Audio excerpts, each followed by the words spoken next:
Juan capítulo 12, 24 al 26. Estas son las palabras de Cristo. Jesús les respondió diciendo: ha llegado la hora para que el Hijo del Hombre sea glorificado. De cierto os digo, que si el grano de trigo no cae en la tierra y muere, queda solo. Pero si muere, lleva mucho fruto. El que ama su vida, la perderá. Y el que aborrece su vida en este mundo, para vida eterna, la guardará. Si alguno me sirve, sígame. Y donde yo estuviere, allí también estará mi servidor. Si alguno me sirviere, mi Padre le honrará. Estamos en una serie de escuela dominical cuyo tema es la vida escondida. Y se llama así, tomando las palabras de la epístola a los Colosenses, capítulo 3, versículo 3, que dice: habéis muerto y vuestra vida está escondida con Cristo en Dios. Entonces, basándonos en ese versículo, hemos iniciado esa serie en la que vemos que lo que es realmente la vida cristiana, que no es simplemente algo de conocimiento, que no es solamente algo de palabras, sino que implica una forma de vida, implica realmente todo lo que hacemos y cómo lo hacemos. Involucra todo lo que hacemos y cómo lo hacemos. Entonces hoy en la cuarta sesión vamos a meditar en esta enseñanza de Jesucristo que dice: el grano debe caer en la tierra y morir, porque si no, no dará fruto. Eso es lo que Jesucristo dijo. Yo creo que para todos nosotros es claro que la clase de cristianismo que se vive hoy en día es un cristianismo muy liviano, de poco impacto. Realmente, ¿qué impacto tiene una familia cristiana o una persona cristiana, sea en su trabajo, en su lugar de estudio, en el lugar donde vive? Es muy poco. Y eso es por la liviandad de ese cristianismo. Realmente las rutinas del que es cristiano son tan parecidas a las de los demás. Lo único que lo parece diferenciar es a cuál iglesia se mete el domingo, pero la forma de vida es muy similar. La forma de vida del cristiano debería ser tan diferente, tan radicalmente diferente, que impacte su entorno, y que eso es lo que llamamos dar fruto. Algo está produciendo.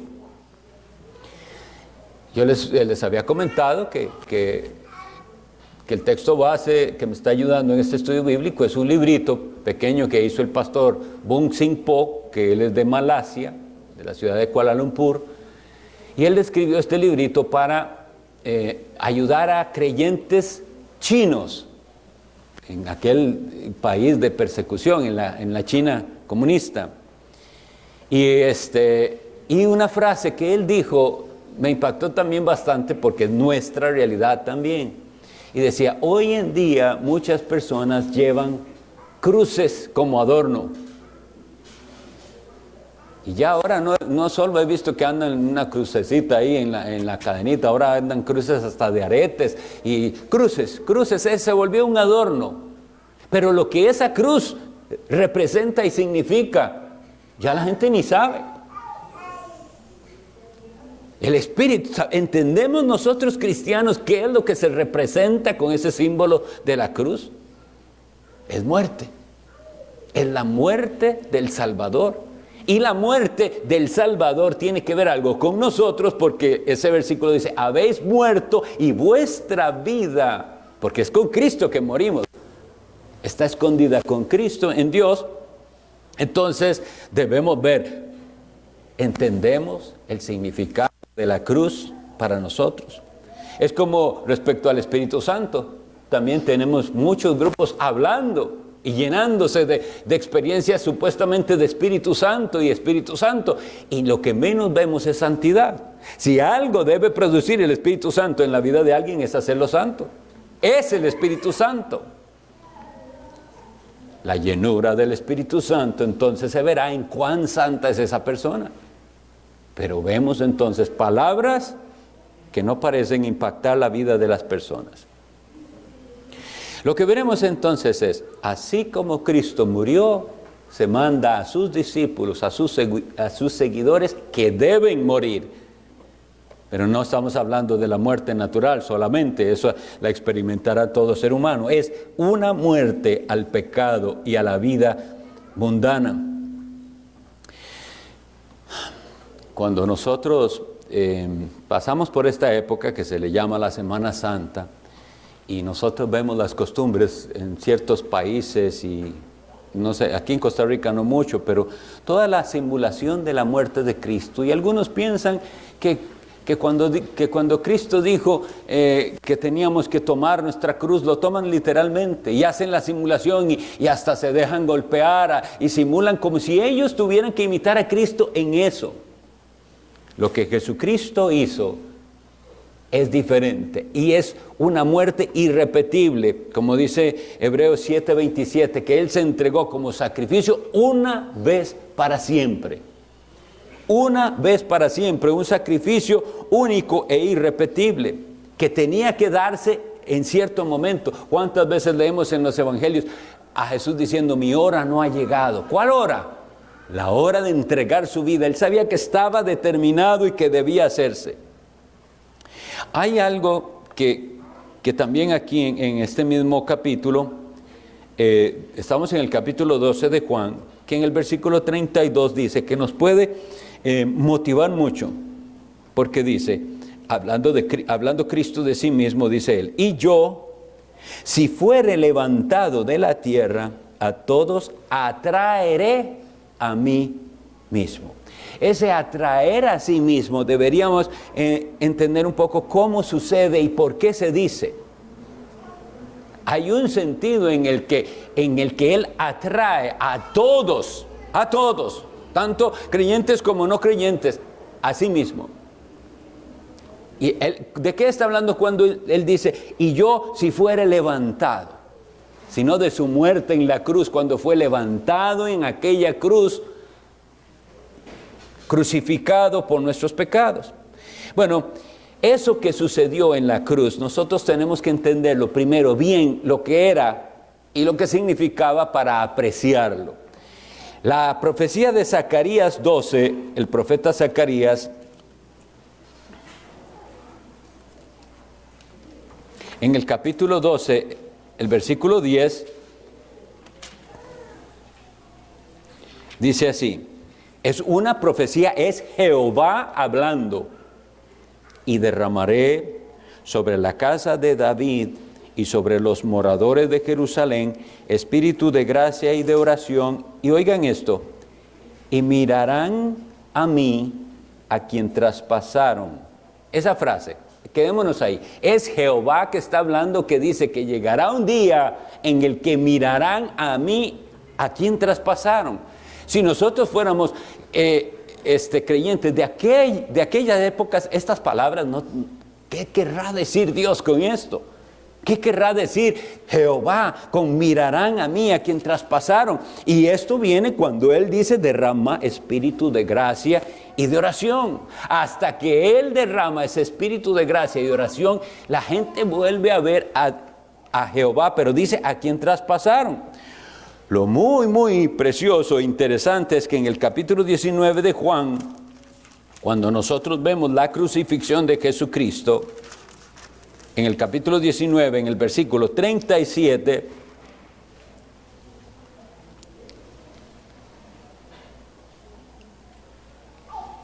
voy a leer el 34 primero, dice, pero uno de los soldados le abrió el costado con una lanza y al instante salió sangre y agua. Y el que lo vio da testimonio y su testimonio es verdadero y él sabe que dice la verdad para que vosotros también creáis. Ahora, paremos aquí, para vosotros también creáis ¿qué? Oigan, porque estas cosas sucedieron para que se cumpliese la escritura, no será quebrantado hueso suyo. Y también otra escritura dice, mirarán al que traspasaron. Muy bien. ¿Qué hemos visto aquí? Que la profecía de Zacarías, Jehová hablando, dice que cuando Él derrame su espíritu de gracia y de oración, mirarán a mí al que traspasaron. Y aquí Juan nos está diciendo que esa escritura se cumple cuando Jesucristo en la cruz es traspasado con una lanza. O sea, Él es Jehová. Tenemos que entender que Jehová no es solo el Padre, que Jehová es el Hijo y que Jehová es el Espíritu Santo. Y aquí específicamente cuando dice mirarán al que traspasaron, es al Hijo de Dios al que se refiere. Ahora bien, vemos una confirmación más de quién es Él en Apocalipsis 1:7. El libro de Apocalipsis, que es la revelación en el capítulo 1, versículo 7, dice así, con respecto a la venida de Jesucristo. He aquí que viene con las nubes, y todo ojo le verá, y los que le traspasaron, y todos los linajes de la tierra harán lamentación por él, sí, amén. Tenemos entonces esta motivación. Nuestro Dios, en la persona de su Hijo Jesucristo, vino a este mundo y Él fue traspasado. Y eso tiene que hacernos mirar a Él cuando el Espíritu de gracia y oración es derramado. Porque ustedes saben que una persona no ora verdaderamente hasta que el Espíritu Santo no le impulse a hacerlo. Antes de eso, todas sus oraciones fueron palabras dichas al aire.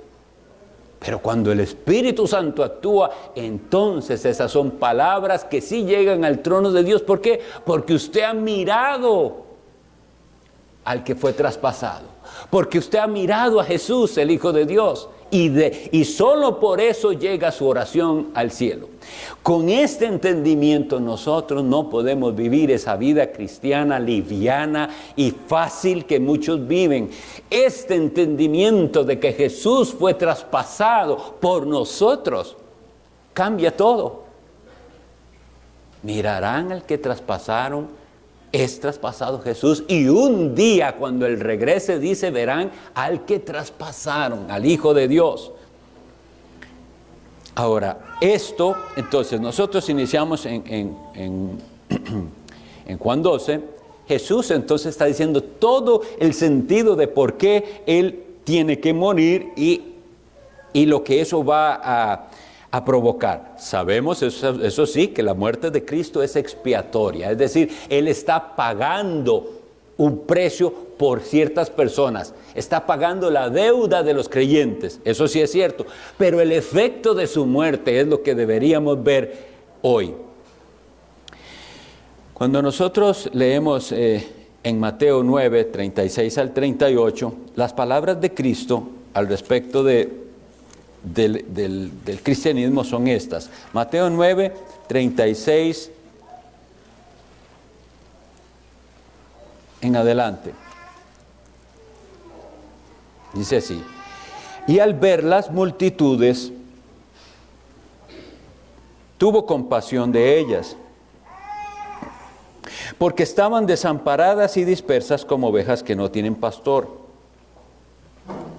Entonces dijo a sus discípulos: a la verdad, la mies es mucha, mas los obreros pocos. Rogad pues al Señor de la mies que envíe obreros a su mies. Esta es la manera de ver las cosas de nuestro Señor Jesucristo. Y tenemos que comparar si nosotros tenemos la mente de Cristo y vemos las cosas como Cristo las ve. El Señor dice que hay una gran cosecha que debe ser cosechada. Y no hay quien vaya a cosecharla. Entonces, el clamor, Él dice, clamen al Señor de la mies, de esa cosecha, para que envíe a los obreros que han de recoger esa cosecha. Si usted es cristiano, y usted al ver al mundo perdido, y al ver que la gente anda de veras deambulando en este mundo sin rumbo, no siente nada en su corazón, es muy probable que usted no tiene a Cristo. Porque el Espíritu de Cristo hace que nosotros sintamos lo que Cristo sentía. Y al ver estas multitudes, Él tiene compasión de ellas. No, el ser cristiano no es simplemente dejar los vicios y dejar cosas malas y venir los domingos a la iglesia. Cambia su manera de ver el mundo y de ver a las personas. ¿Cómo valora usted a las personas? ¿Qué valor tienen las almas? A eso es a lo que somos confrontados. Jesús al verlo les dice, se necesitan obreros. Y nosotros, las iglesias del Señor, tenemos que tener ese mismo espíritu. Se necesitan obreros para la cosecha que Dios ha de darnos. Ahora, si vemos realmente a través de la historia, los verdaderos cristianos siempre han sido unas minorías. Siempre han sido minoría. Nunca hemos sido mayoría. Cuando parece que hemos sido mayoría, esa mayoría es de falsos cristianos. En esos momentos tristes. Pero sí hay momentos específicos durante los cuales el Señor concede cosechas especiales. ¿Cómo le llamamos a eso? Períodos de avivamiento. Períodos de avivamiento. Y la iglesia ha perdido la perspectiva y está en una situación casi que pesimista. Aquí estamos nada más esperando que Cristo venga y nada más va a pasar, todo va a ir de mal en peor. Pero esa es solo una parte de la historia. Como todo va a ir de mal en peor, porque así lo dice la Sagrada Escritura, también la iglesia va a ir avanzando y botándole las puertas a Satanás de su casa. Porque eso es lo que dice la Escritura. Las puertas del infierno no prevalecerán contra la iglesia. Es decir, la iglesia va adelante y el reino del enemigo es tremendamente poderoso, pero la iglesia lleva a Cristo. Ok, esto quisiera enfatizarlo porque yo quiero que estemos bien claros en no tener una idea equivocada, que algunos piensan que el cristianismo va a vencer y a apoderarse de los países y que todo el mundo o la mayoría de la gente se va a hacer cristiana. No es lo que la Biblia enseña. 2 Timoteo 3, del 1 al 5.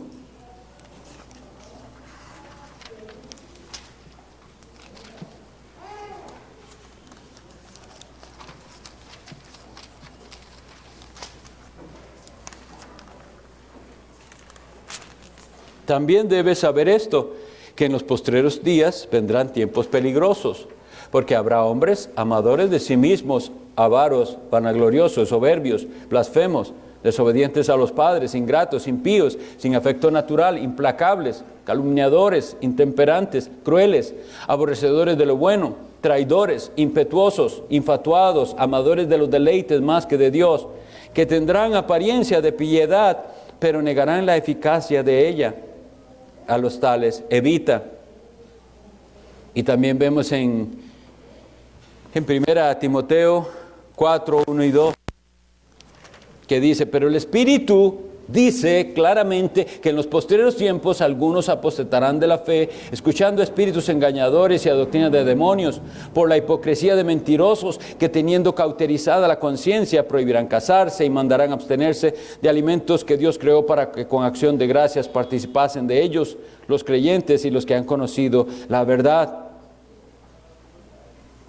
Y también leemos estos son solo versículos porque necesito que tengamos la perspectiva correcta al respecto. Y Jesús mismo, cuando estaba con sus discípulos, les hace esta pregunta en Lucas 18, 8. Pero cuando venga el Hijo del Hombre, ¿hallará fe en la tierra? Entonces, ambas cosas tenemos que tenerlas bien claras. El enemigo va la Biblia misma lo dice, ay de vosotros habitantes de la tierra, porque ha descendido Satanás con furia, porque sabe que le queda poco tiempo. Lo leemos en Apocalipsis 12. Pero la iglesia no está ahí inactiva, escondida. La iglesia le sale al encuentro y pelea la batalla. Y va a hacer el propósito del Señor, a cumplirlo, que es ir a la cosecha. Pero si no tenemos bien esto, entonces nuestra vida va a ser sin fruto. Yo lo que digo a la gente es, por ejemplo, cuando les escucho mucho hablar sus pláticas teológicas largas y sus posiciones escatológicas y todo eso, yo les digo, ¿cuántas almas me está ganando para Cristo? Eso es lo que quiero saber. ¿A cuántos está evangelizando? ¿A cuántos está trayendo a los pies del Salvador? Eso es lo que me interesa a mí.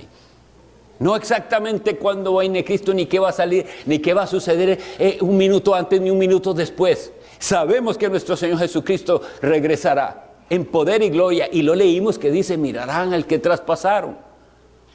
Ahora, ¿cuánto está usted esforzándose por traer esas almas perdidas a Jesucristo?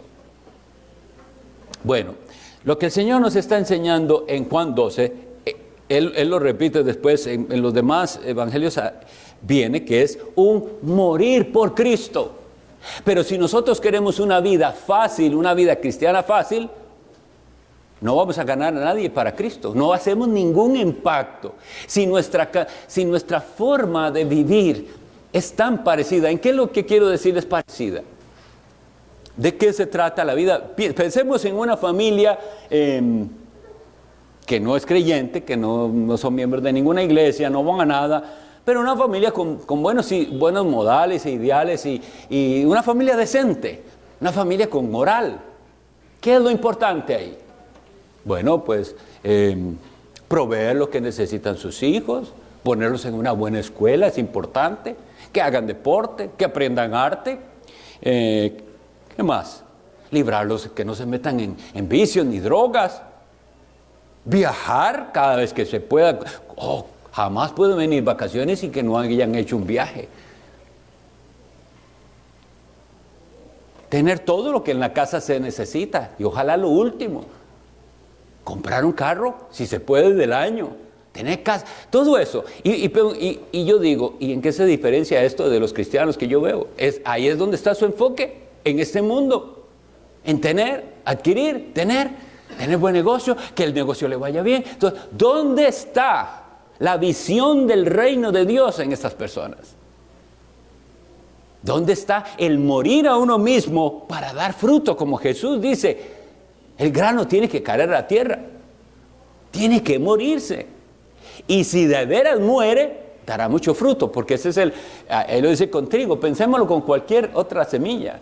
Un granito, un maíz. Si usted deja el maíz solito ahí, no pasa nada, pero póngalo en la tierra.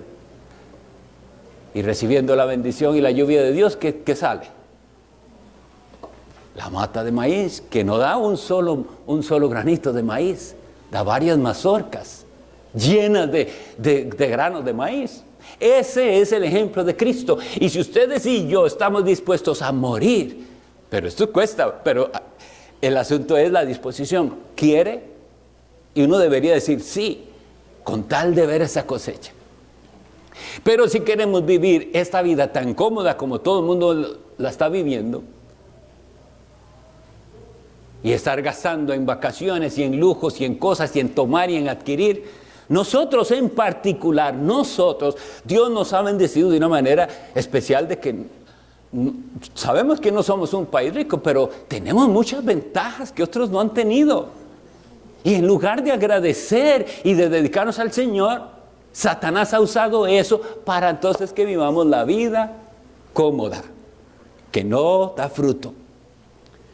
Esto ha sido así siempre. Los verdaderos cristianos que se niegan a sí mismos, que dejan esta mundanalidad y esta tendencia de simplemente tener y vivir para ahora, son los que pueden hacer algo para el Señor. Ustedes saben que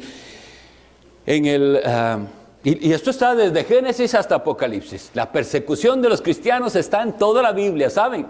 Siempre desde el principio, la simiente de la serpiente, la simiente de la mujer. Y la simiente de la serpiente, es decir, la generación del maligno atacando a los hijos de Dios. Desde Caín que mató a Abel. Y ahí para allá. Pero nos han engañado mucho. Todo este evangelio de la prosperidad. Espantoso que ni le podemos decir evangelio. Pero ¿cómo son los testimonios lindos que vemos no solo en la Escritura, sino en la historia? En el régimen comunista que había en Rumania, se levantó un hombre de Dios, Richard Wurmbrand. Si no han leído de él, deben hacerlo. Hasta hay una pequeñita serie animada de lo que él vivió y su esposa. Perseguido por la causa de Cristo, él de ascendencia judía, pero convertido. Y él ve lo que es ese sistema maligno del comunismo, al cual otras autoridades eclesiásticas doblegaron su servicio. Y él dijo, no, esto no es lo que el Señor nos manda. Y se sostiene. Y él es torturado por, no me acuerdo qué cantidad de años estuvo en esa prisión. Las torturas eran al punto que él nunca más pudo volver a caminar bien. Los golpes que le daban a él en los pies lo hizo no poder volver a caminar. Cuando él después daba conferencias tenía que hacerlo siempre sentado. Y eran las torturas, los golpes. Y él dijo algo que es muy llamativo, porque él, que en el libro que relata su testimonio, él le dijo al guarda que lo torturaba, tu mayor arma es matar. Mi mayor arma es morir. Si usted me mata, estará salpicando con sangre mis sermones. En aquella época, los sermones que él había predicado estaban en cassettes. La gente dirá, ni saben qué son, pero era la manera de grabarlos en cassettes y escucharlos en las grabadoras. Y esos cassettes estaban repartidos por muchas partes. Y él decía, si usted me mata, es como salpicar de sangre todos esos, y van a tener más éxito aún. Pero vean que para decir eso, él está menospreciando su propia vida. Pero nosotros estamos acostumbrados a cuidar nuestra vida y a no menospreciarla por la obra de Cristo, porque vea que dice, el que ama su vida la perderá, y el que aborrece su vida en este mundo, para vida eterna la guardará. ¿Está usted aborreciendo su vida en este mundo? ¿Está usted apenándose de sentir cómo pierdo tiempo? ¿Cómo se me va el tiempo y no hice algo por Cristo hoy? Y vean que estamos hablando de creyentes. Nosotros no estamos ganándonos la salvación. Aquí en la vida cristiana yo no estoy hablando de obras para salvación. Se supone que usted ha experimentado el poder salvador de Cristo, que Él ha cambiado su vida, que Él ha perdonado sus pecados.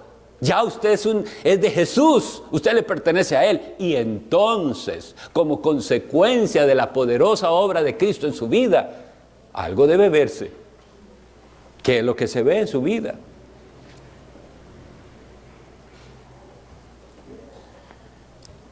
Este versículo 26 dice, si alguno me sirve, sígame.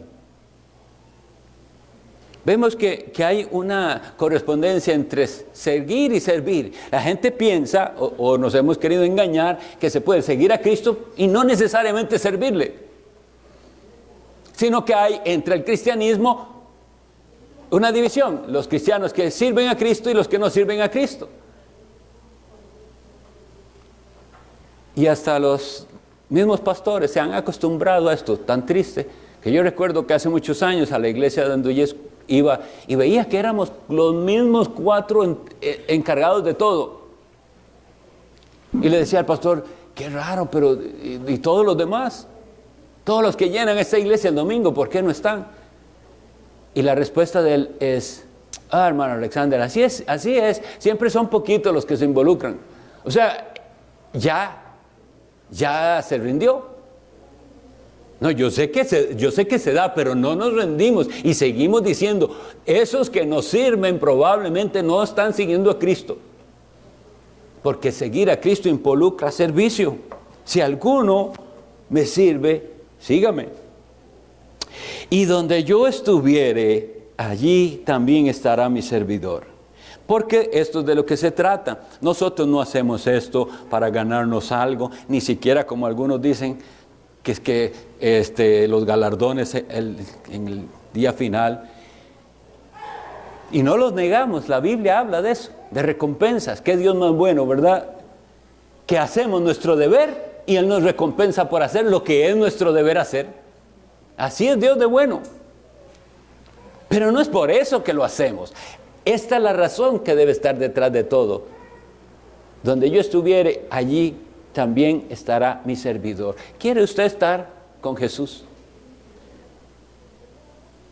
La razón de muchos para ir a la iglesia, para buscar las cosas de Dios, no es estar con Jesús, es no irse al infierno.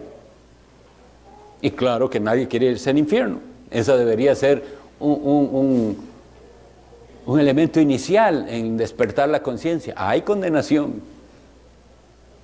Huya de la condenación, venga Cristo. Pero una vez que usted entiende lo que Jesús ha hecho, quién es Él, al que traspasaron mirarán. Yo le digo, ¿ha mirado usted al que traspasaron?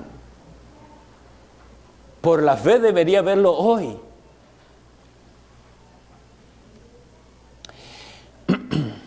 Un deseo de vivir para Cristo. A veces es más fácil morir que vivir. Voy a leer Filipenses 1, 22 y 23.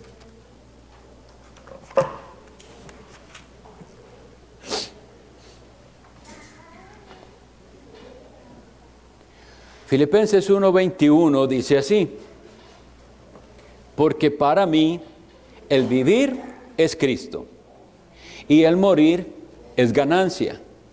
Mas si el vivir en la carne resulta para mí en beneficio de la obra, no sé entonces qué escoger. Porque de ambas cosas estoy puesto en estrecho, teniendo deseo de partir y estar con Cristo, lo cual es muchísimo mejor. El apóstol Pablo dice, lo mejor para mí es morirme porque voy con Cristo ya no hay pesares de ningún tipo, con Cristo ya no hay, estoy allá feliz, pleno con mi Señor y Salvador, sin pecado, sin gente mala alrededor, sin pasar ninguna pena.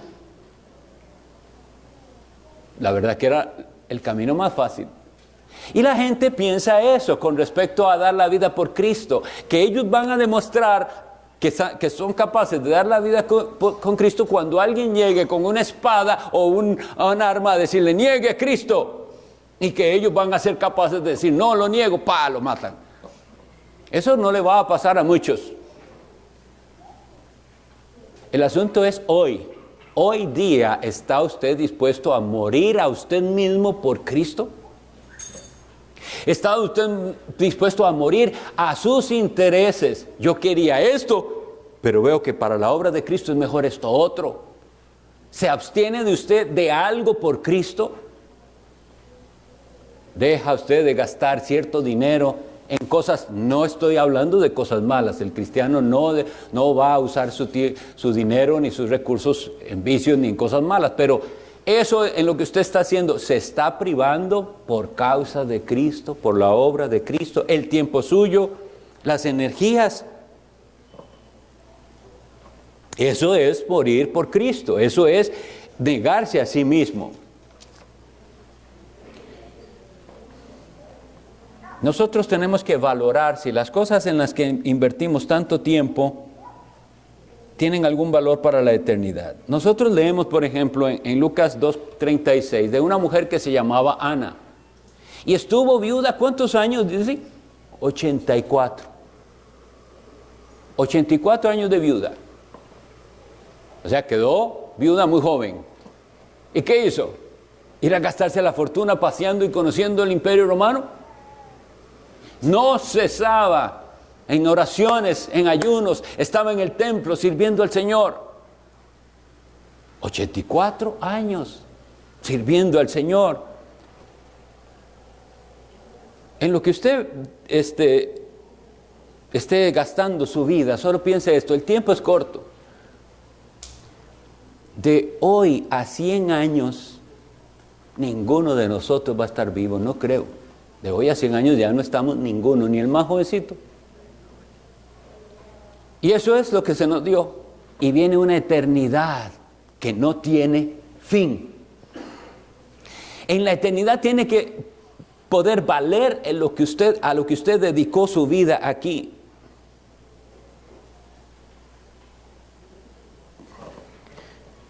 Ustedes saben que hoy el ambientalismo es casi que una religión.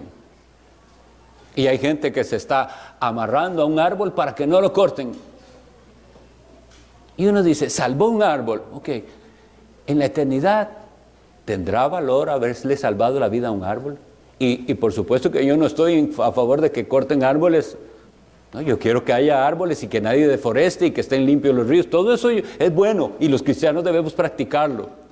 Pero si usted logró que no cortaran un árbol, que limpiaran un río, eso en la eternidad, ¿qué valor tiene? Eso lo pueden hacer los ateos. Es decir, no necesita usted tener a Cristo para esas causas. El asunto es, ¿verá usted algo de fruto de su vida en la eternidad?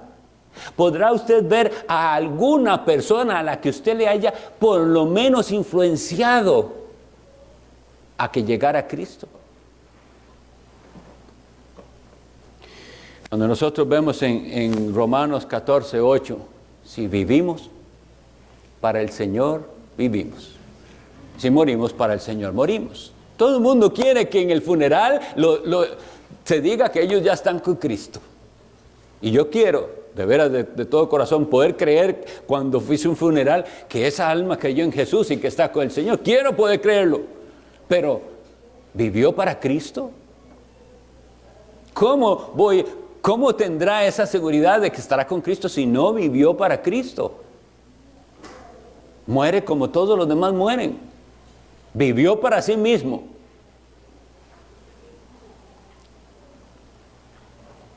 El asunto de dar fruto es si estamos dispuestos a morir. Si el grano cae en la tierra, morir a nosotros mismos, morir a nuestros intereses, dejar de pensar tanto en nosotros. Miren qué cosa se da hoy en día que estamos... ¿Cómo lo digo para no ser malinterpretado? ¿Qué es este afán tan exagerado en tener buena salud? O sea, todos queremos tener buena salud, pero es que es examen tras examen y ahora me hice examen de esto y en la otra semana me toca el examen de la otra cosa y voy para... ¿Qué es eso? ¿Pero por qué tantísimo interés? Algo siempre vamos a tener. Este cuerpo se va a desgastar. Algo nos va a dar. Entonces, midamos muy bien. No llamo a ninguno a descuidar su salud, ni que les da algo que se podía haber prevenido. Pero es que hay un nivel en el que yo veo casi como una psicosis, como un temor a que me dé algo. Algo le va a dar, por más que usted se cuide. Algo le va a dar y de algo se va a morir.